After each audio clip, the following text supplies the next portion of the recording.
जो प्रमुख मुद्दे हैं हमारे जिले के, एक तो फसल बीमा में विसंगतियां रही हैं। कई लोगों को फसल का बीमा सही साथ मिला है, कई का नहीं मिला है। जो कई किसान पूर्ण रूप से वंचित रह गए और कई किसान भाइयों को सही तरीके से बीमा का आकलन नहीं किया गया। इसके इन विसंगतियों को दूर करने की मांग करेंगे कलेक्टर से और प्रशासन से। दूसरा हमारा मुद्दा रहेगा कि जो अतिवृष्टि के कारण वो पीला मोजा और जो अन्य जल भराव के कारण सोयाबीन की फसल नष्ट हुई है, उसका पूरा सर्वे होना चाहिए, विधिवत सर्वे होना चाहिए। अभी मैंने तहसीलदार साहब से जानकारी ली थी, उन्होंने कहा कि मुझे हम सर्वे करवा रहे हैं।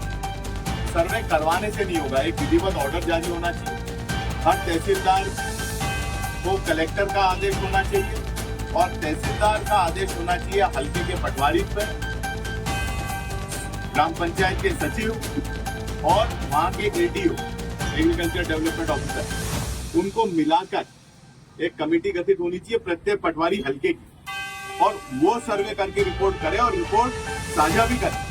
पब्लिक डोमेन में रिपोर्ट को लेकर आए, प्रेस को रिपोर्ट दे कि उनने क्या उनकी फाइंडिंग है, और पब्लिक डोमेन में ये रिपोर्ट होनी चाहिए। इस प्रकार की जांच होनी चाहिए। ऐसे चिट्ठी लिख देने से, जब मैंने देखा है जब से हमने मामला उठाना शुरू किया, हमने ज्ञापन देना शुरू किए, तो भारतीय जनता पार्टी के कई जनप्रतिनिधि जो वर्तमान में विधायक हैं, सांसद हैं, उनकी चिट्ठियां हम इधर उधर देख रहे हैं कि भाई इसका किया जाना चाहिए, इसका सर्वे किया जाना चाहिए। उनकी चिट्ठी लिखने से काम नहीं होगा।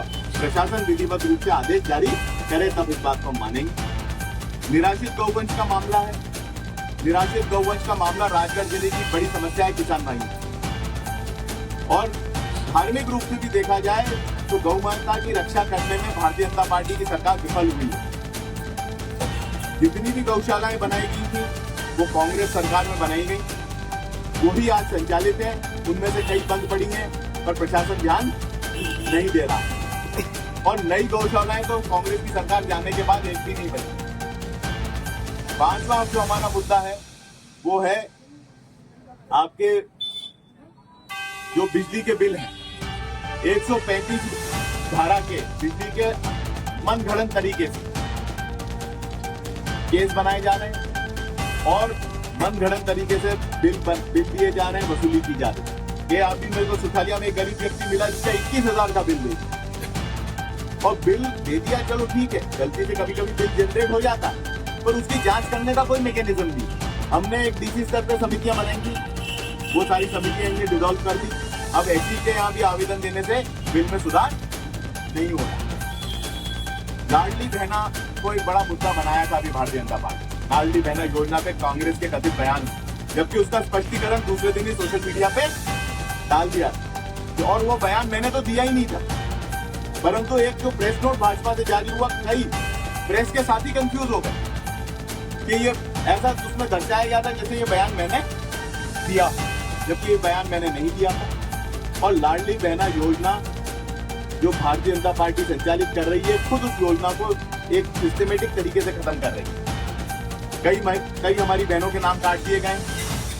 पोर्टल बंद है 2 वर्षों से, चुनाव के बाद से पोर्टल बंद है, नए नाम जुड़ नहीं रहे हैं। हर वर्ष जो हमारी बहन 22 वर्ष की हो रही है उसमें पंजीकरण, उसका पंजीयन ही नहीं हो पा रहा है, तो उसको लाभ कैसे मिलेगा।